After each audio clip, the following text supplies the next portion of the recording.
অচিনাকি মানুহসকলে মাটি দখল কৰি আছিল। मैया भैरबकुंडनि जुवायाव मेथाइ खनदों फारसेथिं जुवा सोलिगासिनो दं। प्रभिजननि फरायसालिफोरनि जि अबस्था जेटाखि थाथाय आं दहायबो लेक्साराव होनदों जे য'ত আমি মহাপুৰুষ শ্ৰীমন্ত শংকৰদেৱ আবিৰ্ভাৱ ক্ষেত্ৰ নিৰ্মাণ কৰিছিলোঁ। প্ৰণাম নমস্কাৰ।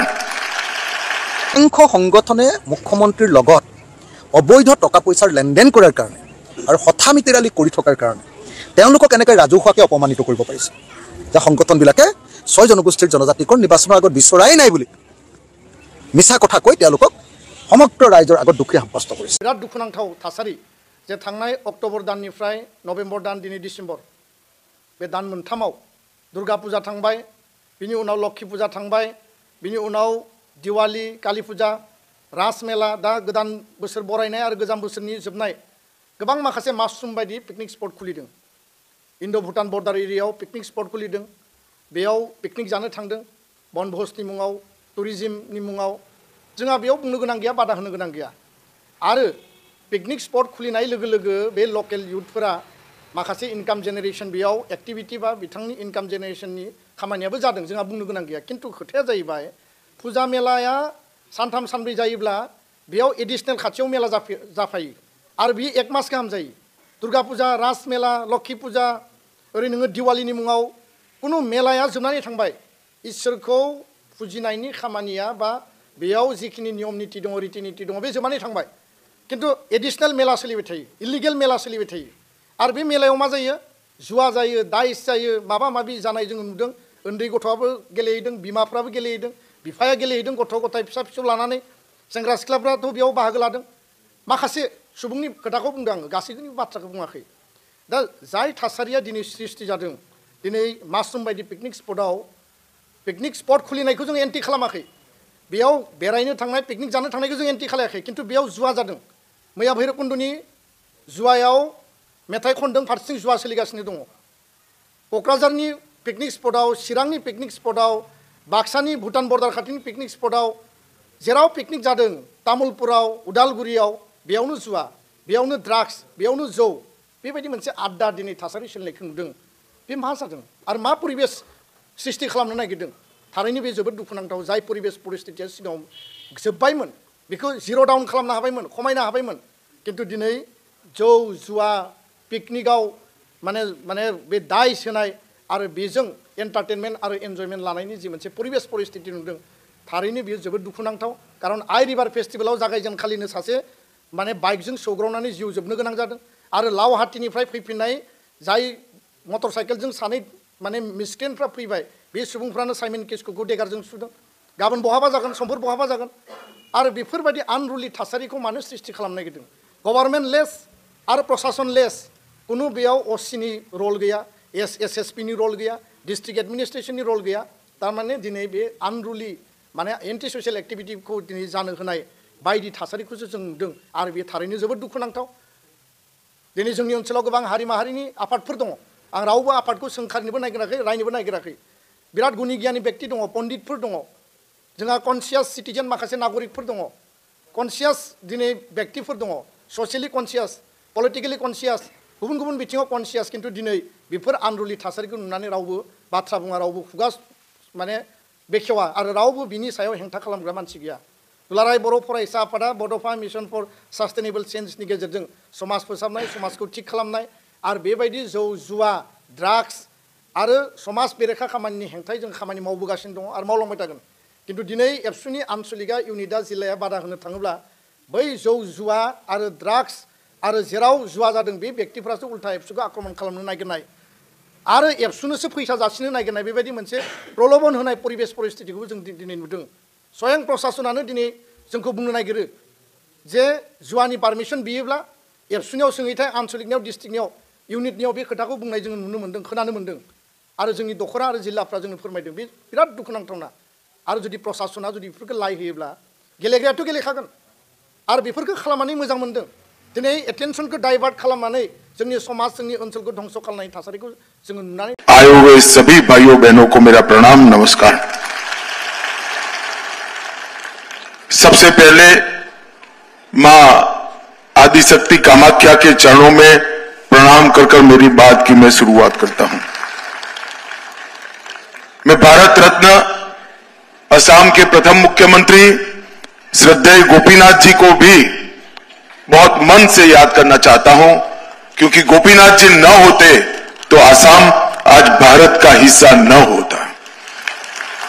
हम सब आज भारत के हिस्से के रूप में अपना अस्तित्व बना पाए हैं, ये संपूर्ण श्रेय श्रद्धेय गोपीनाथ जी को जाता है।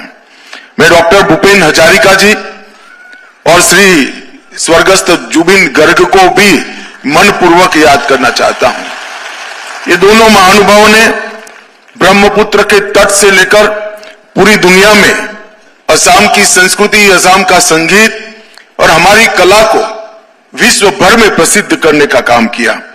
मैं होम सेनापति लसित बरफुकन को भी प्रणाम कर मेरी बात की शुरुआत करना चाहता हूं। मित्रों, आज समय बहुत कम है, मौसम के कारण मुझे जल्दी जाना पड़ रहा है, मगर आज एक ही दिन में हेमंत जी ने असम के विकास के लिए, असम की पहचान के लिए, असम की संस्कृति के लिए और असम की सुरक्षा के लिए सभी डायमेंशन को कवर करते हुए ढेर सारे कार्यक्रमों की रचना की। आज नवनिर्मित पुलिस कमिश्नर कार्यालय का लोकार्पण हुआ। 111 करोड़ से ये बना हुआ भवन अत्यंत आधुनिक ही नई सुविधाप्रद भी है। Integrated command and control centre जो पूरे गुवाहाटी की स्मार्ट पुलिसिंग की अवधारणा को जमीन पर उतारेंगे, इसका भी 178 करोड़ की लागत से आज लोकार्पण हुआ। नई न्याय संहिताएं जो असम के अंदर किसी भी व्यक्ति को जिसके साथ अन्याय होता है, आने वाले दिन में सिर्फ 3 साल के समय में सेशन कोर्ट से सुप्रीम कोर्ट तक न्याय दिलाने का काम करेगी। आज इसका भी एक प्रकार से परिचय देने का काम हुआ है। मित्रों, आज सुबह हम सब नौगांव गए थे और नौगांव में हमने बहुत बड़ा एक महापुरुष श्रीमंत शंकरदेव जी का स्मारक इसका लोकार्पण किया। जिस क्षेत्र को घुसपैठियों ने कब्जा जमाया था, 162 एकड़ भूमि को खाली कराकर वहां श्रीमंत शंकरदेव का स्मारक बनाना ये आसाम की संस्कृति का पुनरुदय का एक बहुत बड़ा सिंबल है। और इसी दिन आज ही यहां श्री ज्योति विष्णु सभागार का उद्घाटन किया गया। ज्योति प्रसाद अग्रवाला और विष्णु प्रसाद रांभा, ये दो महान साहित्यकारों ने, ये महान कलाकारों की स्मृति में लगभग 200 करोड़ की लागत से 200 करोड़ की लागत से 5000 लोग एक साथ बैठ सके, ऐसे सभागृह में आज हम बैठे हैं। ये आसाम के विकास का परिचायक है। मित्रों, ज्योति प्रसाद अग्रवाला जी और कलागुरु विष्णु प्रसाद रांभा जी, इसके बारे में जितना बताया जाए इतना कम है। उन्होंने असम की पहली फिल्म जोय मोती बनाई और असमिया सिनेमा की नींव डालने का काम अग्रवाला जी ने किया। संगीत, नाटक, साहित्य और इस सबको देशभक्ति के साथ जोड़कर असम की प्रजा में आजादी की ललक जगाने का काम भी उन्होंने किया। और असम की जनता में आत्मसम्मान और देशभक्ति दोनों को जागरूक किया, जिसको आगे बढ़कर गोपीनाथ जी ने एक मजबूत आंदोलन कर असम को भारत का हिस्सा बनाने के लिए जवाहरलाल नेहरू को मजबूर कर दिया। मित्रों, कलागुरु विष्णु प्रसाद रांभा जी, उन्होंने कला के माध्यम से आजादी की क्रांति को बल दिया।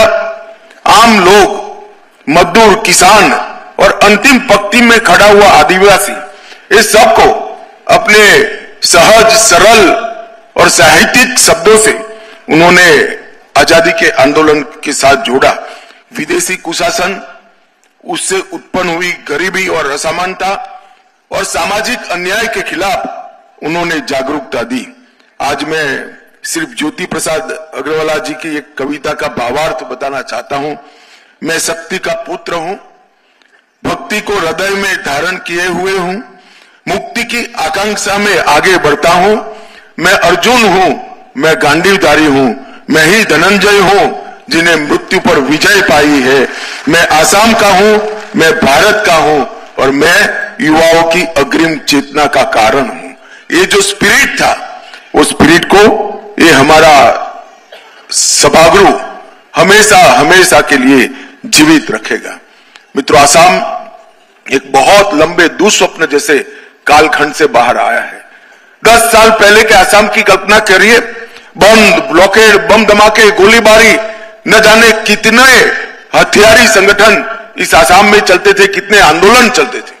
जब से भारतीय जनता पार्टी की सरकार आई, पहले सर्बानंद सोनोवाल जी की, फिर हेमंत विश्व शर्मा जी की, और ये 11 साल मोदी जी का शासन आज आसाम विकास के रास्ते पर अग्रसर कर देश के साथ कदम मिठाने के लिए। वैष्णव मठों की भूमि हो, काजीरंगा का जंगल हो या आसाम के गांवों की सीम हो, सभी जगह घुसपैठियों ने कब्जा जमाया था। ये 10 साल के अंदर और विशेषकर हेमंत विश्व शर्मा के नेतृत्व में 5 साल में 1,29,000 बीघा जमीन को खाली कराने का काम। और आसाम की संस्कृति की जो बात करते हैं, साहित्य की बात करते हैं, संगीत और कला की बात करते हैं, उन्होंने ही घुसपैठियों को यहां पर स्थापित करने के लिए 1983 में कानून लाने का काम किया।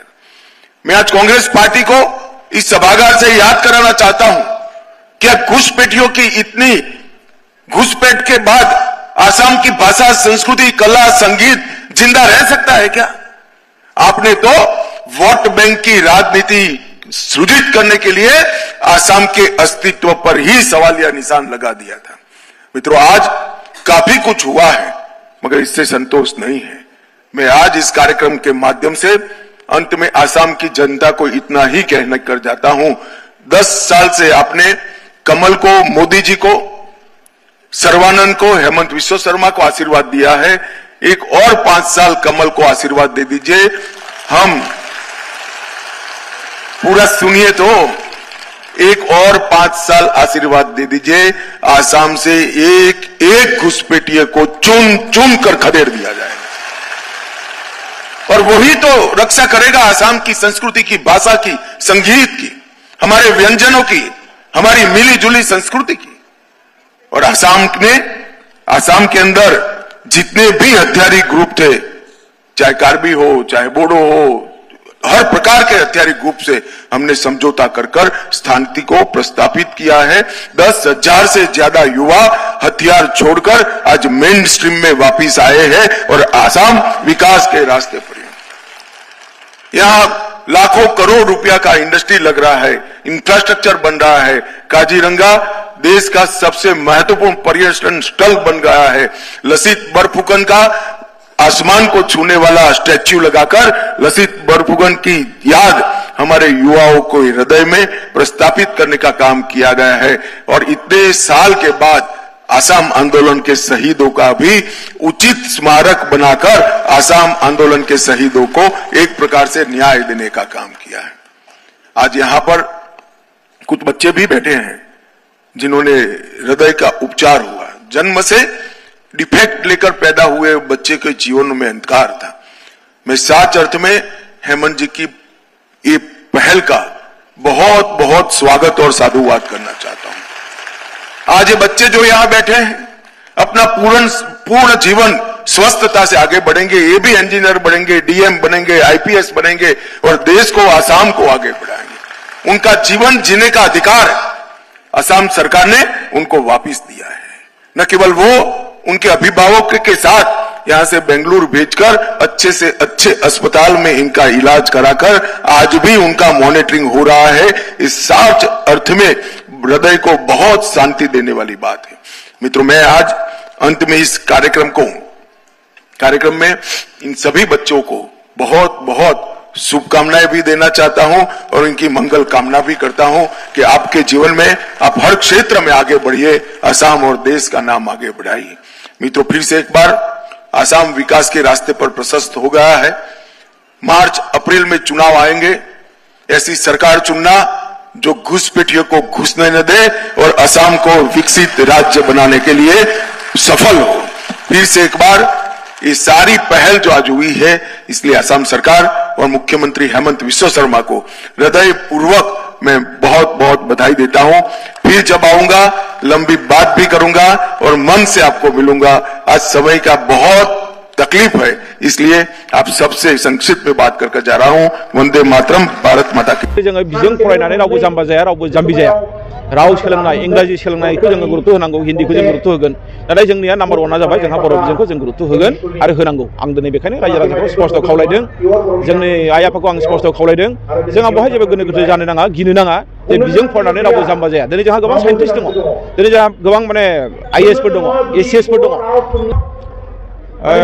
बर' बिजोंनि फरायसालिफोरनि जि अबस्था, जिनाखि थाथाय, आं दहायबो लेक्साराव होनदों जे बे मोजां नङा आरो जोङो बर' बिजोंनि फरायसालिफोरखौ जों लाखिनांगोन। मानोना बर' बिजोंनि फरायसालि थाबासो जोंनि गेजेराव बर'नि माहारिबाद थागोन, जोंनि गेजेराव बर' हारिनि रावा थागोन, जोंनि हारिनि गेजेराव बिजों थाब्लासो जोंनि रांखान्थिया मोजां जागोन। मानोना दिनैनि दिनाव 90% बर' साख्रिआवलाफ्रा फोरोंगिरि जानानैनो रांखान्थिखौ मोजां खालामनो हादों। बे बाथ्राया स्पष्ट। आरो बेखायनो नैबे बाथ्रायाबो स्पष्ट जे जोङो बिजों फरायनानै रावबो जाम्बा जाया, रावबो जाम्बि जाया। राव सोलोंनाय, इंराजि सोलोंनायखौ जोङो गुरुत्व होनांगौ, हिन्दीखौ जों गुरुत्व होगोन। नाथाय जोंनिया नाम्बार 1आ जाबाय जोंहा बर' बिजोंखौ जों गुरुत्व होगोन आरो होनांगौ। आं दिनै बेखायनो रायजो राजाखौ स्पष्ट खावलायदों, जोंनि आइ आफाखौ आं स्पष्ट खावलायदों, जोंहा बेवहाय जेबो गोनो गोथो जानो नाङा, गिनो नाङा जे बिजों फरायनानै रावबो जाम्बा जाया। दिनै जोंहा गोबां साइन्टिस्ट दङ, दिनै जोंहा गोबां IASफोर दङ, ACSफोर दङ, डक्टरफोर दङ। बिथांमोना माखासेया बर' बिजों फरायनानैनो फैदों। बेखायनो बेयो मोनसे अमुलक, बेयो मोनसे गिनाय, बेखौ जोङो गोसोआव लाबोनो नाङा, बे सन्देहखौ जों गोसोआव लाबोनो नाङा। मुक्तित निस्पृह जितु सेहि भकत कनमो रসমयी मागो भकति। আজি আমাৰ এই সভাত উপস্থিত ভাৰতবৰ্ষৰ সন্মানীয় গৃহমন্ত্ৰী, আমাৰ সকলোৰে প্ৰেৰণাৰ প্ৰতীক শ্ৰী অমিত শ্বাহ ডাঙৰীয়া, আমাৰ মাজত উপস্থিত অসমৰ বিভিন্ন সত্ৰৰ পৰা অহা আৰু মঞ্চৰ দুই কাষে আসন গ্ৰহণ কৰা সন্মানীয় সত্ৰাধিকাৰ প্ৰভু ঈশ্বৰসকল, আমাৰ বৰদোৱা সত্ৰৰ সত্ৰাধিকাৰ, দুইখন সত্ৰৰে সত্ৰাধিকাৰ প্ৰভু ঈশ্বৰ যোগেন্দ্ৰ নাৰায়ণ দেৱ মহন্ত ডাঙৰীয়া আৰু অম্লানজ্যোতি দেৱ গোস্বামী প্ৰভু ঈশ্বৰ ডাঙৰীয়া, আমাৰ মাজত উপস্থিত ভাৰত চৰকাৰৰ কেন্দ্ৰীয় মন্ত্ৰী সৰ্বানন্দ সোণোৱাল ডাঙৰীয়া, ভাৰত চৰকাৰৰ ৰাজ্যিক মন্ত্ৰী পবিত্ৰ মাৰ্ঘেৰিটা ডাঙৰীয়া, সভাত উপস্থিত অসম চৰকাৰৰ মন্ত্ৰী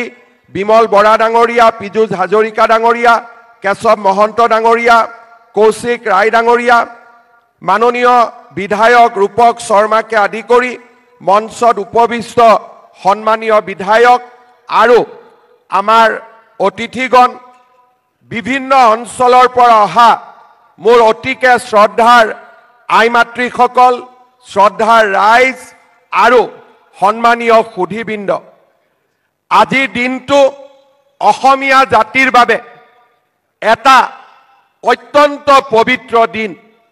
আমাৰ মনত আছে 2021 চনৰ 25 ফেব্ৰুৱাৰী তাৰিখে বৰদোৱা সত্ৰৰ পৰা আৰু সকলোৰে উপস্থিতিত ভাৰতবৰ্ষৰ মাননীয় গৃহমন্ত্ৰী অমিত শ্বাহ ডাঙৰীয়াই মহাপুৰুষ শ্ৰীমন্ত শংকৰদেৱ আবিৰ্ভাৱ ক্ষেত্ৰৰ আধাৰশিলা স্থাপন কৰিছিল। আপোনালোক সকলোৱে জানে, এই ভূমিত য'ত আমি মহাপুৰুষ শ্ৰীমন্ত শংকৰদেৱ আবিৰ্ভাৱ ক্ষেত্ৰ নিৰ্মাণ কৰিছিলোঁ, এই মাটি কোনে দখল কৰি আছিলে? অচিনাকি মানুহসকলে এই মাটি দখল কৰি আছিলে। আপোনালোকে ভাৰতীয় জনতা পাৰ্টিক দায়িত্ব দিছিলে যে এই অচিনাকি মানুহসকলক বৰদোৱা থানৰ পৰা উচ্ছেদ কৰিব লাগে আৰু ইয়াতে মহাপুৰুষ শ্ৰীমন্ত শংকৰদেৱৰ আবিৰ্ভাৱ ক্ষেত্ৰ নিৰ্মাণ হ'ব লাগে। আজি আমি আপোনালোকক জনাবলৈ পাই আনন্দিত যে অকল অসমৰ ভিতৰতে নহয় দেশৰ ভিতৰতে এখন অত্যন্ত আধ্যাত্মিক দৃষ্টিভংগীৰে নিৰ্মাণ কৰা আজি মহাপুৰুষ শ্ৰীমন্ত শংকৰদেৱ আবিৰ্ভাৱ ক্ষেত্ৰ কেন্দ্ৰীয় গৃহমন্ত্ৰী ডাঙৰীয়াৰ কমলৰে উদ্বোধন কৰা হ'ল। এই আবিৰ্ভাৱ ক্ষেত্ৰত আমি সকলোৱে আহি মহাপুৰুষ শ্ৰীমন্ত শংকৰদেৱৰ মাধৱদেৱৰ জীৱন সাধনা আৰু তেওঁলোকৰ দৰ্শনৰ ওপৰত আমি আলোচনা কৰিম আৰু অসমীয়া জাতিৰ এক মেৰুদণ্ড আমি এই বটদ্ৰৱা থানৰ পৰাই নিৰ্মাণ কৰিম। মোক কোনোবাই সুধিছে এই আবিৰ্ভাৱ ক্ষেত্ৰত প্ৰৱেশ কৰিবলৈ কিবা মাচুল লাগিব নেকি? মই অসমৰ ৰাইজক জনাব খোজো বৰদোৱা থানলৈ অহা প্ৰতিগৰাকী ব্যক্তিয়ে কোনো ধৰণৰ টকা পইচা নিদিয়াকৈ এই আবিৰ্ভাৱ ক্ষেত্ৰত আহিব পাৰিব।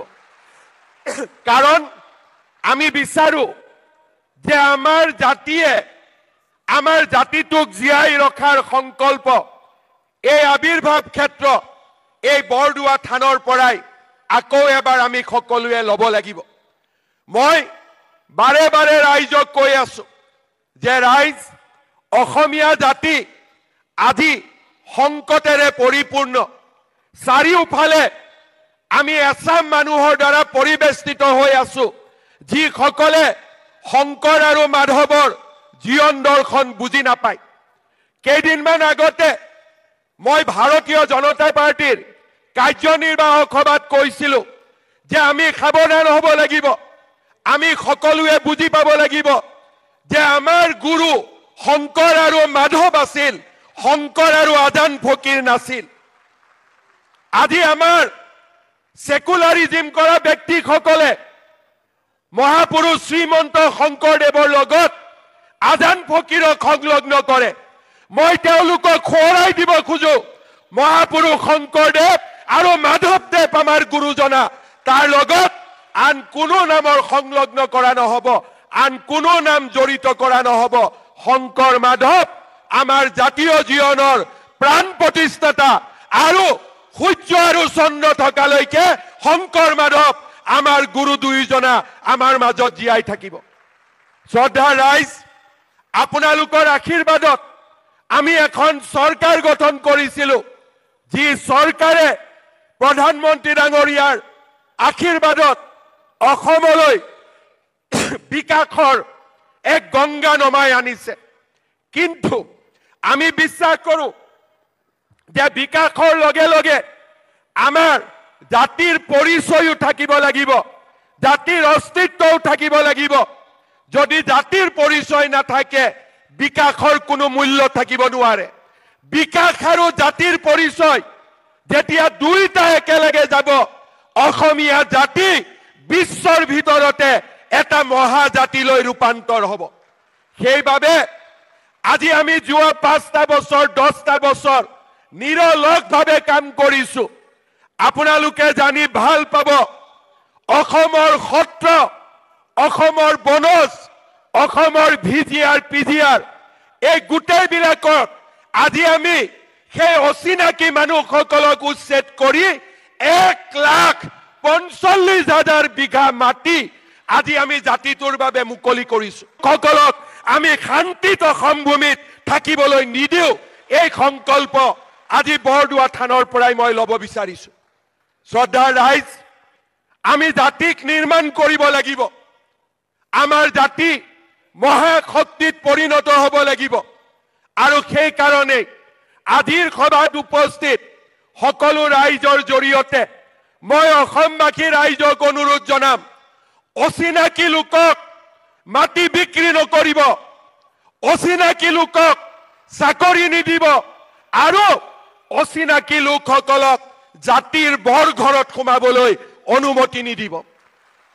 যেতিয়া আমি জাতীয় সংকল্প লম, অচিনাকি মানুহক মাটি বিক্ৰী নকৰো, অচিনাকি লোকক চাকৰি নিদিওঁ আৰু অচিনাকি লোকক জাতিৰ বৰঘৰত সোমাবলৈ নিদিওঁ, আপোনালোকে নিজেই দেখা পাব যে এটা দশকৰ ভিতৰতে আমাৰ জাতি মহাশক্তিলৈ ৰূপান্তৰ হ'ব, আমাক কোনেও ধৰি ৰাখিব নোৱাৰে। শ্ৰদ্ধা ৰাইজ, মহাপুৰুষ শ্ৰীমন্ত শংকৰদেৱ আবিৰ্ভাৱ ক্ষেত্ৰ ই অকল আধ্যাত্মিকতাৰ প্ৰতীক নহয়, ই অসমীয়া জাতিৰ স্বাভিমানৰ প্ৰতীক। ই অসমীয়া জাতিক সাহস দিব, শক্তি দিব আৰু জাতিটোক জীয়াই ৰখাৰ বাবে প্ৰেৰণা দিব। আজিৰ এই সভাতে মই সকলো অচিনাকি লোকক আহ্বান জনাম যে যিমান পাৰে সোনকালে আপোনালোকে সত্ৰৰ পৰা আঁতৰি যাওক, আমাৰ ফৰেষ্টৰ পৰা আঁতৰি যাওক। চৰকাৰে কাকো ৰেহাই নিদিয়ে, এই কথা আপোনালোকে মনত ৰাখিব। এতিয়া জাতি জাগিছে, জাতি জাগিব আৰু এই জাতিয়ে শংকৰ মাধৱৰ প্ৰেৰণাৰে এই জাতিক মহাশক্তিলৈ ৰূপান্তৰ কৰিব। শ্ৰদ্ধা ৰাইজ, আজিৰ এই অনুষ্ঠানত আমি সকলোৱে আমাৰ গৃহমন্ত্ৰী ডাঙৰীয়াৰ অমিত শ্বাহ ডাঙৰীয়াৰ বক্তব্য শুনিবলৈ পাম। মোৰ বাবে এটা আনন্দৰ দিন। এই প্ৰকল্পৰ আধাৰশিলা কোনে স্থাপন কৰিছিল? গৃহমন্ত্ৰী অমিত শ্বাহ ডাঙৰীয়াই স্থাপন কৰিছিল। আৰু আজি এই প্ৰকল্পৰ কোনে শুভ উদ্বোধন কৰিছে? গৃহমন্ত্ৰী অমিত শ্বাহ ডাঙৰীয়াই এই প্ৰকল্পৰ শুভ উদ্বোধন কৰিছে। ই আমাৰ বাবে এটা অত্যন্ত প্ৰাপ্তিৰ দিন। আজিৰ এই দিনটোত সোণোৱাল ডাঙৰীয়া আৰু মই আমি এক বিশাল আনন্দ অনুভৱ কৰিছো যে আমি জাতিটোক তেওঁলোকে বিচৰা ধৰণে আমি আমাৰ দায়িত্ব পালনেৰে এই আবিৰ্ভাৱ ক্ষেত্ৰ আজি আমি সম্পূৰ্ণ কৰিব পাৰিছো। পুনৰ এবাৰ মই অসমবাসী ৰাইজক এই পবিত্ৰ বটদ্ৰৱা থানৰ পৰা আকৌ এবাৰ মোৰ শতকৌটি প্ৰণাম জনাইছো। প্ৰভু ঈশ্বৰ সকলক মোৰ সেৱা জনাইছো আৰু সকলোকে পুনৰ এবাৰ ধন্যবাদ আৰু অভিনন্দন জ্ঞাপন কৰিছো। মোৰ লগত একেলগে ক'ব, ভাৰত মাতা কি, ভাৰত মাতা কি, জয় আই অসম, জয় আই অসম, জয় গুৰু শংকৰ। বহুত বহুত ধন্যবাদ। জয় হিন্দ, বন্দে মাতৰম।